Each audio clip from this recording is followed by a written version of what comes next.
చివరిగా అల్లు అర్జున్ గారి గొడవ ఏంటి? మీరు ఆయన ఎక్కువగా పూసుకోవడం వల్ల ఆయనకి ఇంత కష్టాలు వచ్చి పడినాయి అని చెప్పి మేము పూసుకునేదే ఉంది సార్. అక్కడ మీ పార్టీ కోసం క్యాంపెయిన్ చేశారు, ఆయనకి ఇంకా టార్గెట్ అయిపోయారు చాలా మంది. అంటే రాజకీయ పార్టీలు క్యాంపెయిన్ అనేది పక్కన పెడితే, అంటే సినిమా ఇండస్ట్రీ మొత్తం కూడా అంటే అనేకమైన పాత్రలు, స్టోరీలు చేసి నటించి రాసి రైటర్స్ తోటి చదివించుకొని సినిమా ఒప్పుకుంటారు వీళ్ళందరూ కూడా. హీరో కానీ విలన్ కానీ వీళ్ళందరూ కూడా, మెజారిటీ హీరోయిన్ కానీ వీళ్ళందరూ కూడా.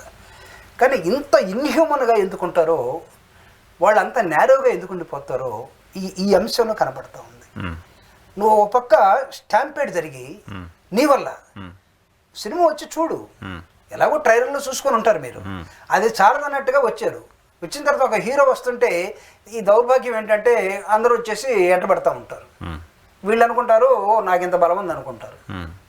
అది నిజంగా బలం కాదు, ఓపు మాత్రమే.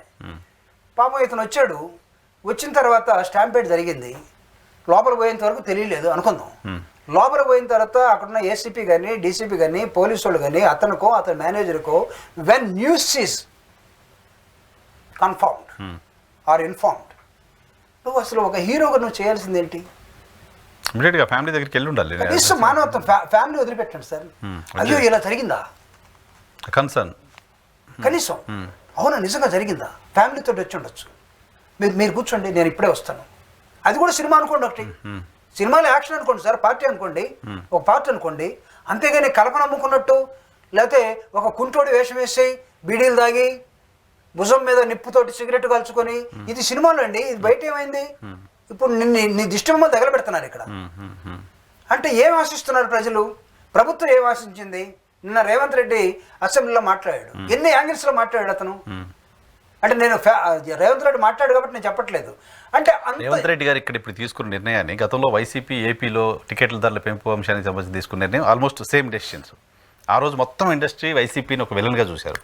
ఈ రోజు ఇక్కడ కనీసం మాట్లాడలేకపోతున్నారు. ఎందుకు? అదే వాళ్ళు ఒక విధమైనటువంటి భయం. ఏది వీళ్ళందరూ కూడా వ్యాపారస్తులే కదా సార్. వీళ్ళందరూ కూడా ₹1 పెట్టి కాయ లాటరీలో వేసేసి, వీళ్ళందరూ దేనిలో మనం అమెరికానో శ్రీలంక దేనికి పోతూ ఉంటారు వీళ్ళందరూ, మన ఎమ్మెల్యేలు ఎంపీలు ఏమాడటానికి ఏదో అంటారు కదా సార్ దాన్ని, క్యాష్ నో టైప్. ఈ సినిమా కూడా అదే కదా. ఒక పనికి మానుండి ఎవరన్నా తీసుకొస్తారు, అమ్మ అబ్బాయి ఎలా పెంచుతారో తెలియదు. I'm sorry. అందుకే నేను ఒక సినిమాలో శరత్ బాబు సినిమా పేరు నేను చెప్తాను. శరత్ బాబు ఏ పోలీస్ ఆఫీసర్, ఒక బ్లాక్లో టికెట్లు అమ్ముకునే ఒక కుర్రాడిని ఒక సెల్లో పెట్టి ఆ సెల్ నుంచి బయటకు తీసి ఎన్కౌంటర్ చేస్తారు.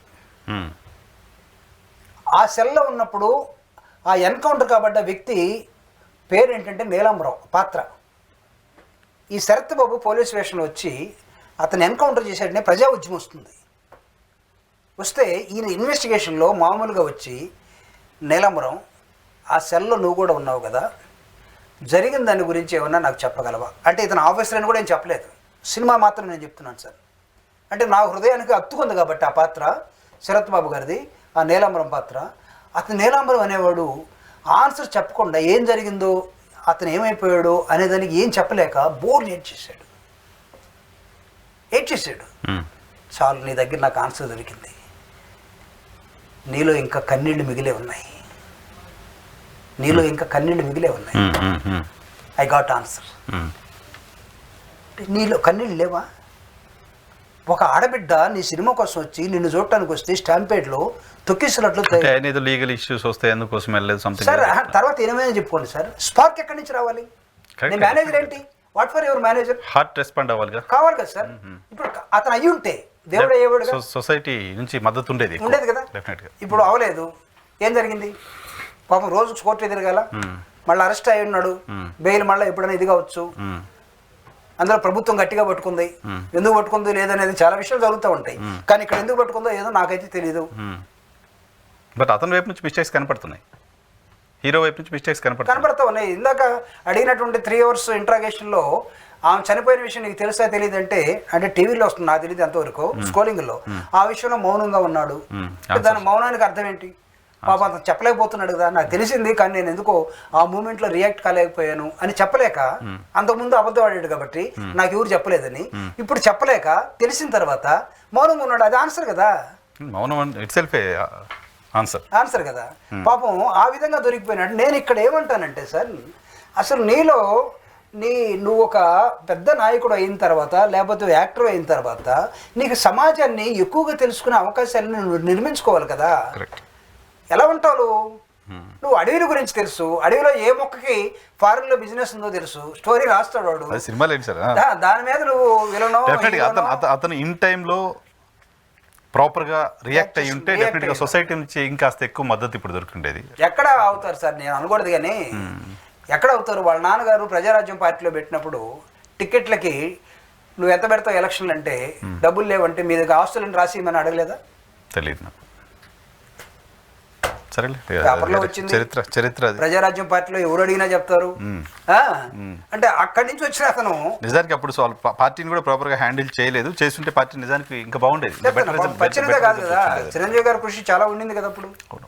అందులో ఫేస్ ఉన్నారు కానీ బ్యాక్ లో ఉండింది కదా. ప్రాపర్ గా చేయలేకపోయారు. అంటే ఇలాంటివన్నీ ఇప్పుడు ఇలాంటివన్నీ మనం మాట్లాడుకోవాల్సిన చరిత్రను కొద్దిగా తవ్వితే, ఒక అడుగు ముందుకెళ్తే, ఒక గడపర చెరగపర తీసుకొని ఒక అడుగు మనం తవ్వితే కొన్ని బయటకు వస్తున్నాయి కదా అవశేషాలు. ఈ వాటిలో ఇదే లక్షణం కదా. పాపం ఈ రోజు లేకపోతే అతను అంతలావున తలంచుకొని పోలీస్ స్టేషన్కి గిల్ట్ ఉండదు కదా, లైఫ్ టైం గిల్ట్ ఉండదు కదా. అంటే నువ్వు అసలు అంటే మీరు ఇంతకుముందు అన్నట్టుగా హార్ట్ రెస్పాండ్ అయ్యి ఉండాలి, హార్ట్ రియాక్ట్ అయ్యి ఉండాలి. నేను చెప్పాను కదా సార్, శరత్ బాబు నీలాంబరం పాత్ర అంటే నీలో కన్నీళ్లు ఇంకిపోయాయా మనుషుల్లో? అసలు ఇంకా ఎంత సంపాదించుకుంటారు సార్, ఎన్ని వేల కోట్లు, ప్రపంచం మొత్తం. నువ్వు గ్లోబల్ హీరో కదా, దాన్ని నాటు గీటు ఏదో ఒకటి ఉంది కదా, ఏ నాటు వరి నాటు కాదు, అదే కాళ్ళ మీద ఎగిరేది ఒకటి డాన్స్. వాళ్ళకేం సార్, మనకి హై స్కూల్ ముందు మేము ఎలిమెంటరీ హై స్కూల్లో ఉన్నప్పుడు హై స్కూల్ ముందు చిన్న పిల్లలు ఒక తండ్రి ఇద్దరు, ఒక అబ్బాయి ఒక అమ్మాయి పుడితే వాళ్ళ మీద 2 కర్రలు పెట్టి ఒక తాడు కట్టి దాని మీద డాన్స్ చేపిస్తారు సార్. అది సార్ డాన్స్ అంటే. ఈ నాటు ఈ ఫోటో ఇది కాదు ఒరిజినల్, అది ఒరిజినల్ డైరెక్ట్ సింగిల్ టేక్. అది మీరు చూడండి, మాకు రమణారెడ్డి గారు అని ఎస్సీఆర్టీ డైరెక్టర్ గా రమణారెడ్డి గారు ఉన్నాడు, జస్టర్ శంకరన్ గారికి చాలా క్లోజ్ ఫ్రెండ్. ఆయన చెప్పాడు, ఒక ఎస్సీఆర్టీలో టెస్ట్ పెట్టాడు ఆయన, ఏదో మోడల్ స్కూల్ టెస్ట్. వేరుశనగ చెట్టుకి విత్తనం ఎక్కడుండును, ఇది ప్రశ్న. ఆల్టర్నేటివ్స్: ఏ పైన కొమ్మ మీద ఉండును, బి బ్రాంచ్లో ఉండును, 3 తెలియదు, 4 ఏరు దగ్గర నేలలో ఉండును. సార్ ఏంది ఈ ప్రశ్న అడిగారన్నా నేను. ఈ ప్రశ్నకి గ్రామాల్లో ఉండేవాడు మాత్రమే సమాధానం చెప్పగలడు. హైదరాబాద్లో పెరిగినోడు, పట్టణాల్లో పెరిగినోడు వాడు సమాధానం చెప్పలేడు. వాడి కోసం ఈ టెస్ట్ అన్నాడు ఆయన. వాళ్ళు రావాలి, వాళ్ళని ఎంకరేజ్ చేయాలి. అంటే చూడండి ఎక్కడ దాకా వెళ్ళాడు ఆయన. ఒక ఎస్సీఆర్టీ డైరెక్టర్గా ఉండి మోడల్ స్కూల్స్కి ఎలిమెంట్ ఒక 1వ తరగతిలో స్టూడెంట్ని తీసుకోవాలంటే, 2వ తరగతిలో స్టూడెంట్ని తీసుకోవాలంటే ఆయన పెట్టిన టెస్ట్ ఇది. మనకి ఏ టెస్ట్లు అవసరం లేదు కదా. తీస్తే ఢిల్లీ పబ్లిక్ హై స్కూలు, లేకపోతే హైదరాబాద్ పబ్లిక్ హై స్కూలు, మన తాత తండ్రులు సంపాదించున్నారు కాబట్టి డొనేషన్ కడతాం, లేకపోతే పలుబడిది కాబట్టి ఉపయోగించు. ఎక్కడ ఉంటుంది కామన్ సెన్స్? రూట్స్కి దూరం అవుతున్నాం. మనం రూట్స్ నడిచిపోతున్నాం కదా. 7 తరాల పుస్తకం అనేది ఒకటి చూసారా మీరు? చూడండి, మీరు అసలు రూట్స్ని మర్చిపోయి, రూట్స్ తెలియకుండా. సార్ ఇప్పుడు హైదరాబాద్లో మనం ఉండొచ్చు సార్, మన తమ్ముడు విలేజ్లో ఉండొచ్చు, మన పిల్లలు ఇక్కడ చైతన్యలోనో నారాయణలోనో లేకపోతే ఇంకొక దానిలో కాన్వెంట్లో చదివి ఉండొచ్చు. కానీ మన తమ్ముడు కొడుకు అక్కడ వ్యవసాయం మీద కూలి పని మీద ఉన్నాడు. వాడు హైదరాబాద్కి ఎప్పుడైనా వచ్చినప్పుడు రాత్రుల్లో బస్సు ఎక్కి పొద్దున్నే దిగి మన ఇంటికి వచ్చి మన తలుపు కొడితే, మనం హైదరాబాద్లో ఉన్నాం, ఒకే రక్తం, తమ్ముడిది నాది ఒకే రక్తం. అంటే నాదంటే నాది కాదు, మొత్తం చెప్తున్నాను నేను, సమాజం ఎట్ట అయిపోయింది అనేది. తలుపు కొడితే ఇంట్లో ఉన్న నీ పెదనాన్న రాడు, నీ పెద్దమ్మ రాదు, నీకు పెదనాన్న పుట్టిన కొడుకు వస్తాడు. వాడు టక్కని చూసి ఎవరో వచ్చారు అని తలుపు వేసుకొని వెళ్ళిపోతాడు. మమ్మీ లేటుగా వస్తుంది, ఎవరు వచ్చారని. పెద్దమ్మ: నేను. నువ్వా? ఏంట్రా చెప్పకుండా వచ్చావు, తలుపు తీరు. సరే అట్లా అయిపోద్ది. ఇంటికి పోయిన తర్వాత అమ్మ నాన్న చెప్తాడు, పెదనాన్న పెద్దమ్మ మన ఊరు వస్తే మీరు సంక్రాంతి పండుగ క్రిస్మస్ పండుగ అద్భుతంగా చూసి అసలు పండగ అంతా మన ఇంట్లో ఉన్నట్టుగా చేసి పంపుతారు.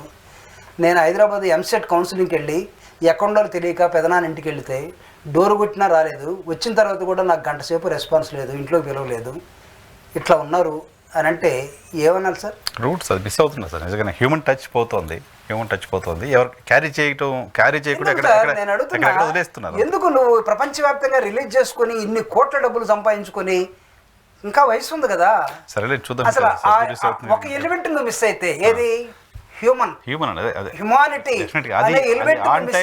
ఆన్ టైంలో ఆయన రెస్పాండ్ అయ్యి ఉంటే మీరు అన్నట్టుగా సొసైటీ నుంచి చాలా మద్దతు వచ్చి ఉండేది. అది ఎందుకు రెస్పాండ్ అవ్వలేదు కూడా అర్థం కాదు నాకు కూడా. ఇంకా నేను చాలా విన్నా దానికి సంబంధించిన తర్వాత మాట్లాడదాం. Thank you. అంటే maybe it is not right time మనం మాట్లాడటానికి కూడా, ఎందుకంటే ప్రాసెస్ ఇస్ గోయింగ్ ఆన్, నడుస్తుంది కాబట్టి ఎవరు అభిమానులు ఆడుకుంటారు.